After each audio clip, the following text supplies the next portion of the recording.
வந்து எல்லாருக்குமான வாய்ப்பை கொடுக்கிறது. ஃபார் எக்ஸாம்பிள் எலெக்ஷன்ல ஒரு போட்டிடுறோம் அப்படின்னா ஒரு பர்டிகுலர் சமுதாயத்தை சார்ந்தவங்க அவங்க மட்டும் தான் எலெக்ஷன்ல போட்டிடணும். இல்ல ஒரு பர்டிகுலர் ஆர்கனைசேஷன்ல ஒரு பர்டிகுலர் போஸ்டிங் இருக்கு அப்படின்னா அந்த போஸ்டிங்க்கு அவங்க மட்டும்தான் எலிஜிபிள். அவங்க அந்த இவங்க குடும்பத்தை சேர்ந்தவங்க அவங்க மட்டும்தான் அந்த போஸ்டிங்க்கு வரணும் அப்படின்றது இல்லாம அந்த அதிகாரம் டிசிஷன் மேக்கிங் அப்படின்ற அந்த ஒரு பர்டிகுலர் போஸ்டிங்க்கு எல்லாருமே வரலாம் அப்படின்றது அந்த பொலிட்டிக்கல் டெமோக்ரஸி.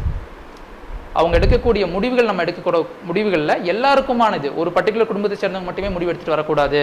அவங்களுக்கான ரெப்ரசன்டேட்டிவ் அவங்களுடைய பிரச்சனைகளை சொல்றதுக்கு அவங்க அதை ரெப்ரசன்டேட் பண்றதுக்கான இடமா இருக்கிறது தான் பொலிட்டிக்கல் டெமோக்ரஸி. ஸோ இந்த ஃபண்டமெண்டல் ரைட்ஸ் அப்படின்றது mostly it's mainly focusing on the political democracy.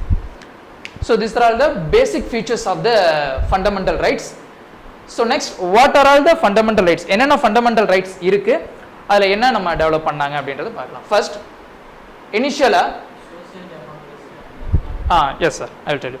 Social democracy அப்படின்றது என்ன அப்படின்னா, சோசியல் டெமோக்ரஸி நத்திங் பட் இப்போ ஒரு சோசியல் டெமோக்ரஸி ஒரு எக்ஸாம்பிள் சொல்லிட்டு அதுக்கப்புறம் எக்ஸ்பிளைன் பண்ணுறேன். ஒரு குளம் இருக்குது, பொது குளம் இருக்குது. இதில் வந்து இப்போ நீங்களும் இருக்கீங்க நானும் இருக்கேன். இப்போ நான் இறங்கி தண்ணி குடிக்கிறேன் அப்படின்றப்ப இல்லை நீங்கள் குடிக்கக்கூடாது, இல்லை நீங்கள் இறங்கி குடிக்கிறப்ப நான் குடிக்கக்கூடாது அப்படின்றது இருக்கக்கூடாது. நீங்களும் சொசைட்டியாக இருக்கக்கூடிய ஒரு பொதுவான இடத்துல ஒரு கோயிலுக்குள்ள நுழையிறதோ, ஏன்னா சமூகம் சேர்ந்து வாழ்றப்ப எந்தெந்த விஷயங்கள்லாம் பொதுவான ஒரு விஷயம் நீங்கள் சொல்லிட்டீங்களோ அந்த விஷயத்த எல்லாத்துக்குமான ரைட்ஸையும் அதில் கொடுக்கணும். அதில் ஃபார் எக்ஸாம்பிள் உங்கள்கிட்ட ஒரு பணம் இருக்குது அப்படின்னா நீங்கள் ஒரு பொருள் காசு கொடுக்குறீங்கன்னா அதே பொருளை எனக்கும் கொடுக்கணும். இல்லை நீங்கள் ஒரு 10 ரூபீஸ்க்கு ஒரு பென் கொடுக்குறேன்னா அவருக்கு மட்டும்தான், அந்த ஆளுங்களுக்கு மட்டும்தான் நான் பென் தருவேன். அதாவது சொசைட்டியில் மக்கள் சேர்ந்து வாழ்றப்ப எல்லாத்துக்குமே எந்த விஷயங்கள் பொதுவாக நீங்கள் வைக்கிறீங்களோ அது எல்லாத்துக்குமே பொதுவாக இருக்கணும். நீங்க பொதுவானது அப்படின்னு ஒரு விஷயத்த சொல்லிட்டு அதை ஒரு பர்டிகுலர் ஒரு சாரருக்கு மட்டுமே நீங்க பொதுவானது அப்படின்னு நம்ம சொல்லக்கூடாது. அதுதான் சோசியல் டெமோக்ரஸி. எல்லாருக்குமே ஒரு விஷயம், நீங்க இப்போ ஒரு லைப்ரரி இருக்கு அப்படின்னா அது பொது லைப்ரரினா எல்லாருமே அந்த லைப்ரரியில் வந்து படிக்கணும். இல்ல இவர் மட்டும் தான் அந்த லைப்ரரியில் வந்து படிக்கணும், இவங்க படிக்கக்கூடாது அப்படின்ற மாதிரி ஒரு ஏதோ ஒரு டிஸ்கிரிமினேஷன்ஸ் அந்த இடத்துல வைக்கக்கூடாது. ஸோ சொசைட்டியில் சேர்ந்து வாழ்றப்ப எந்தெந்த விஷயங்கள் நம்ம பொதுவாக செய்கிறோமோ அந்த விஷயங்கள் எல்லாத்துக்குமே அதுக்கான ரைட்ஸை கொடுக்கறது சோசியல் டெமோக்ரஸின்றது. எக்கனாமிக்கல் டெமோக்ரஸி அப்படின்றது என்னன்னா, இப்போ ஃபார் எக்ஸாம்பிள் ஒரு நாளைக்கு ஒரு கம்பெனியில் வேலை பார்க்குறோம், நம்ம 2 பேருமே சேம் கம்பெனியில் வேலை பார்க்குறோம். அட் த சேம் டைம் உங்களோட ஒரே லெவல் ஆஃப் எஜுகேஷன்ஸ், ஒரே லெவல் ஆஃப் எக்ஸ்பீரியன்ஸ், ஒரே லெவல் ஆஃப் ஸ்கில்ஸ், 8 hours 2 பேரும் வேலை பார்க்குறோம் அப்படின்னா அவங்களுக்கான வேஜஸ் கொடுக்கக்கூடிய சம்பளம் இல்லை கம்பெனிஸ் வந்து அவங்க ரொம்ப அவங்கள்ட்ட இருந்து எடுத்துக்கிட்டு எல்லாத்துக்குமே எக்கனாமிக்கலாக இவங்களுக்கு மட்டும் ஒரு பணம் கொடுக்கறது, இவங்களுக்கு அந்த பணம் கொடுக்காம இருக்கிறது. அது மட்டும் இல்லாமல் ஒரு வேலை செய்கிறவனுக்கு அவனுக்கு ஏற்ற மாதிரியான ஊதியத்தை கொடுக்காம அவங்கள சுரண்டுறது. அந்த மாதிரி இல்லாமல் எக்கனாமிக்கலாகவும் இப்போ நான் இவ்வளோ நாள் வேலை செஞ்சிருக்கேன்னா அதுக்கான அடிப்படை சம்பளத்தை அவங்களுக்கு கொடுக்கணும். அது இல்லாமல் எக்கனாமிக்கலாக மாடு மாதிரி வேலை செஞ்சுட்டே இருக்கிறது, பட் ஊதியம் தராமல் இருக்கிறது, அது வந்து ஒரு பெரும் பணம் முதலாளிகள் அந்த மாதிரி செய்கிறது. அந்த மாதிரி இல்லாமல் எக்கனாமிக்கலாகவும் அவங்கள வந்து ஃப்ரீடமாக இருக்கணும், டெமோக்ரஸியாக இருக்கணும், எல்லாத்தையுமே ஒரே மாதிரி நடத்தக்கூடியதாக இருக்கணும். ஸோ இந்த 3 தான் political, social and economical democracy அப்படின்றது.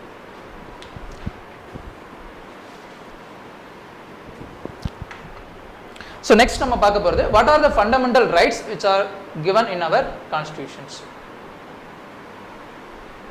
ஆக்சுவலி இனிஷியலி நம்மளோட ஃபண்டமெண்டல் ரைட்ஸ் பார்த்தீங்கன்னா கான்ஸ்டியூஷன் டெவலப் பண்ண டயத்தில் மொத்தம் 7 ஃபண்டமெண்டல் ரைட்ஸ் கொடுத்துருந்தாங்க.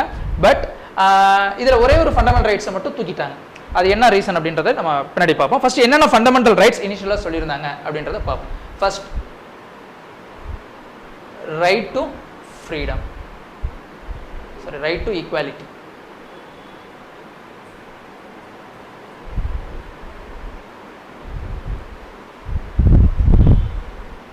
Right to freedom, right against the exploitations,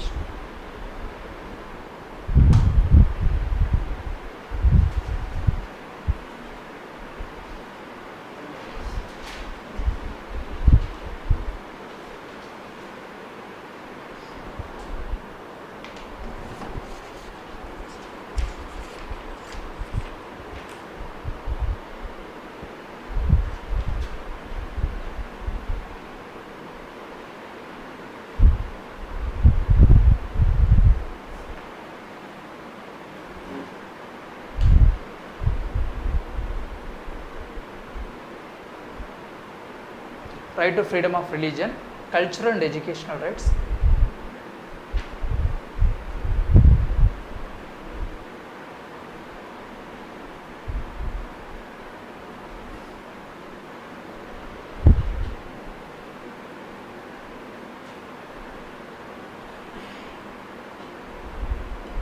right to property, right to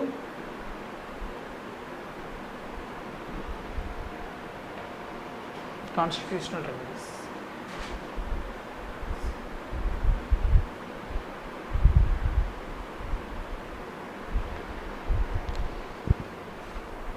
So these are all the initial constitution develop பண்றப்ப நமக்கு வழங்கப்பட்ட அடிப்படை உரிமைகள். Right to equality, right to freedom, right against exploitations, right to freedom of religion, cultural and educational rights, right to property, right to constitutional remedies. இந்த 7ல right to property அப்படின்றத மட்டும் 44th amendment இந்த மாதிரி கொஸ்டின்ஸ் கேட்பாங்க. நம்ம இதில் எந்த அமெண்ட்மெண்ட்டில் இந்த ரைட்ஸை வந்து ஃபண்டமெண்டல் ரைட்ஸ் வந்து தூக்கிட்டாங்க அப்படின்ற மாதிரி. ஸோ இந்த ரைட் டு ப்ராப்பர்ட்டி அப்படின்றத 44th அமெண்ட்மெண்ட் ஆக்ட் 1978ல் இதை வந்து they removed from a fundamental rights. ஏன் இந்த ரைட்ஸை மட்டும் ரைட் டு ப்ராப்பர்ட்டி ஃபண்டமெண்டல் ரைட்ஸ்லேருந்து ரிமூவ் பண்ணியிருக்காங்க அப்படின்றதுக்கான ரீசன்ஸ் என்னவாக இருந்துச்சுன்னா, ஃபார் எக்ஸாம்பிள் நம்மளுடைய டெவலப்மெண்ட் ஆக்டிவிட்டீஸ் நிறையா, டெவலப்மெண்ட் ப்ராஜெக்ட்ஸ் நிறைய கொண்டு வர்றப்ப ஒரு சில நிலங்கள், அதே மாதிரி நிலச்சுவார்ந்தார்கள் அவர்களாம் ஒரு 100 ஏக்கர் நிலம் வச்சுருக்காங்க, 200 ஏக்கர் நிலம் வச்சுருக்காங்க அப்படின்னா அதை வந்து நம்மளுடைய டெவலப்மெண்ட் விஷயங்களுக்காக தேவைப்படுது அப்படின்றப்ப கவர்மெண்ட்னால அந்த விஷயங்களை எடுத்து செஞ்சுக்க முடியல. ஸோ அப்போ என்ன நினைக்கிறாங்கன்னா, இந்த ரைட் டு ப்ராப்பர்ட்டி அப்படின்றத இதை வந்து லீகல் ரைட்டாக கொடுக்கலாம், பட் ஃபண்டமெண்டல் ரைட்ஸ் வந்து நம்ம அதை எடுத்துடணும் அப்படின்றது ரீசன்னால இவங்க 44th அமெண்ட்மெண்ட் ஆக்டில் 1978ல் வந்து ரைட் டு ப்ராப்பர்ட்டி, அதாவது நம்மளோட சொத்து வச்சிருக்கிறதுக்கான ரைட்ஸ் அப்படின்றத வந்து ரிமூவ் பண்ணிடுறாங்க. இது ஆக்சுவலி ஒரு சில எக்ஸாம்ஸில் இந்த அமெண்ட்மெண்ட் எத்தனாவது அமெண்ட்மெண்ட் எந்த இயர்னு கேட்பாங்க. அதே சமயம் ஒரு ஏதோ ஒரு கொஸ்டினில் கேட்டிருந்தாங்க, எந்த கவர்மெண்ட் யார் பிஎம்ஆர் இருக்கிறப்ப இது பண்ணாங்க அப்படின்றது. ஸோ மொராய் தேசாய் அவர் இருக்கிறப்ப தான் இந்த அமெண்ட்மெண்ட் ஆக்ட் பண்ணாங்க. ஸோ இந்த மாதிரி கொஸ்டின்ஸ் உங்களுக்கு கேட்கலாம். ஸோ இப்போ நமக்கு இருக்கக்கூடிய ஃபண்டமெண்டல் ரைட்ஸ் மொத்தம் இப்போ 6 தான். Right to equality, right to freedom, right against exploitations, right to freedom of religions, cultural and educational rights, right to constitutional remedies. These are all the fundamental rights. இந்த 6 ரைட்ஸை பற்றி ஒவ்வொரு ரைட்ஸும் என்ன, அதில் என்னென்ன சொல்லியிருக்காங்க, என்னென்ன விஷயங்கள் இருக்குது அப்படின்றத பார்க்கலாம். So first right to equality. நம்மளுடைய ஃபண்டமெண்டல் ரைட்ஸில் எல்லா கான்செப்டோடையும் ரைட் டு ஈக்குவாலிட்டி கீழே இருக்கக்கூடிய எல்லா ஃபீச்சர்ஸுமே ஒரு சில பர்டிகுலர் விஷயங்களில் பேசியிருக்காங்க. ஆனால் மோஸ்ட்லி எல்லாமே அந்த ஈக்குவாலிட்டி அப்படின்ற கான்செப்ட் அதை பேஸ் பண்ணி பின்னாடி இருந்து தான் இந்த எல்லா ரைட்ஸுமே வந்திருக்கு. ஸோ இந்த ரைட் டு ஈக்குவாலிட்டி அப்படின்றது ரொம்ப பேசிக்கான ஒரு விஷயம். ஸோ இந்த ரைட் டு ஈக்குவாலிட்டி எந்த ஆர்டிகல்ஸ் இந்த ரைட் டு ஈக்குவாலிட்டியை பற்றி டிஸ்கஸ் பண்ணுது, அதில் என்னென்ன ஃபீச்சர்ஸ் நம்ம கொடுத்துருக்காங்க அப்படின்றது பார்க்கலாம். So first right to equality it discuss article 14 to 18.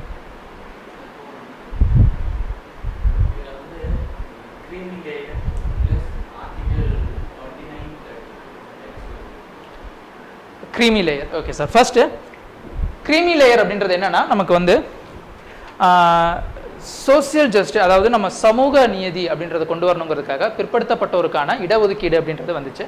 Actually நமக்கு எஸ்சி எஸ்டிக்கான இடஒதுக்கீடு அண்டு பிசிக்கான ஓபிசிக்கான இடஒதுக்கீடு இப்படின்ற இதில் 2 கான்செப்ட் வந்துச்சு. இதில் ஓபிசி அப்படின்றதோட இடஒதுக்கீட்டில் மட்டும் பார்த்தீங்கன்னா மண்டல் கமிஷனோட அறிக்கைப்படி இந்த ஓபிசிக்கு வந்து நீங்கள் பர்சன்டேஜ் அலோகேஷன்ஸ் கொடுங்க அப்படின்னு சொன்னாங்க. அதில் இந்த க்ரீமி லேயர் அப்படின்ற கான்செப்ட் என்ன அப்படின்னு பார்த்துக்கிட்டிங்கன்னா, அவங்க வந்து ஒரு ஓபிசி கேட்டகரியில் வந்தால் கூட அவங்களுடைய பேரண்ட் வந்து ஒரு கவர்மெண்ட் ஜாப்ல, ஃபார் எக்ஸாம்பிள் பிரசிடென்ட்டாவோ இல்லை கவர்னராவோ இல்லை அந்த மாதிரி ஒரு பெரிய போஸ்டிங்ஸில் இருக்கக்கூடிய ஆளாக இருந்தாங்கன்னா there comes under creamy layer. அவங்களுக்கு வந்து இந்த பேக்வேர்ட் கம்யூனிட்டிக்கான கொடுக்கக்கூடிய அந்த ரிசர்வேஷன்ஸ் வந்து அவங்களுக்கு கொடுக்கக்கூடாது அப்படின்ற மாதிரி அந்த கான்செப்ட் வந்துச்சு. இது மட்டும் இல்லாமல் கவர்மெண்ட் மட்டும் இல்லாமல் ஒரு வருஷத்துக்கு 6 lakh வரையும் இன்கம் வருது அப்படின்னா அவங்க எல்லாருமே வந்து தேர் கம்ஸ் அண்டர் ஈவன் தோ தேர் என்ன ஓபிசி கேட்டகரி, அதாவது அவங்க பேக்வேர்ட் கம்யூனிட்டியாக இருந்தால் கூட அவங்க பொருளாதார ரீதியில், அதாவது நம்மளுடைய இந்த கான்செப்ட் என்னன்னா பிற்படுத்தப்பட்டோர் 2 ஆஸ்பெக்ட்ல, ஜாதியால் பிற்படுத்தப்பட்டவர்கள், பொருளாதாரத்தினால பிற்படுத்தப்பட்டவர்கள். ஸோ இந்த ஓபிசி க்ரீமி லேயர் அப்படின்றது அவங்க ஜாதியால் பிற்படுத்தப்பட்டிருந்தாலும் பொருளாதாரத்தில் முன்னேறி இருக்காங்க அப்படின்னா அவங்க க்ரீமி லேயர், அவங்களுக்கு அந்த இடஒதுக்கீடு தேவையில்லை அப்படின்ற கான்செப்டுக்காக கொண்டு வந்து தான் இந்த க்ரீமி லேயர் அப்படின்ற concept. Article 29 and 30. Okay. Article 29, this is talks about the cultural and educational rights.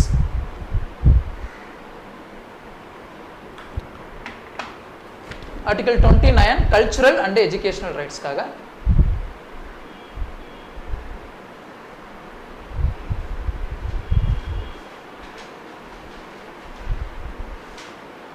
நம்மளுடைய கல்ச்சரல் அண்ட் எஜுகேஷன் ரைட்ஸ். இது என்ன அப்படின்னா, ஒவ்வொரு இந்தியா மாதிரி ஒரு பன்முகத்தன்மை கொண்ட ஒரு நாட்டில் ஒவ்வொரு கம்யூனிட்டியும் அவங்களுடைய கல்ச்சர், அவங்களோட மொழி, அவங்களுடைய கலாச்சாரம் அதை பாதுகாக்கிறதுக்கான ஒரு அடிப்படை உரிமைகள் அவங்களுக்கு கொடுத்துருக்காங்க. ஸோ இந்த ஆர்டிகல் 29 அப்படின்றது it talks about the language. அவங்களுடைய லாங்குவேஜை நம்ம எப்படி ப்ரொடெக்ட் பண்ணலாம், அண்ட் தென் அவங்களுடைய கல்ச்சர்,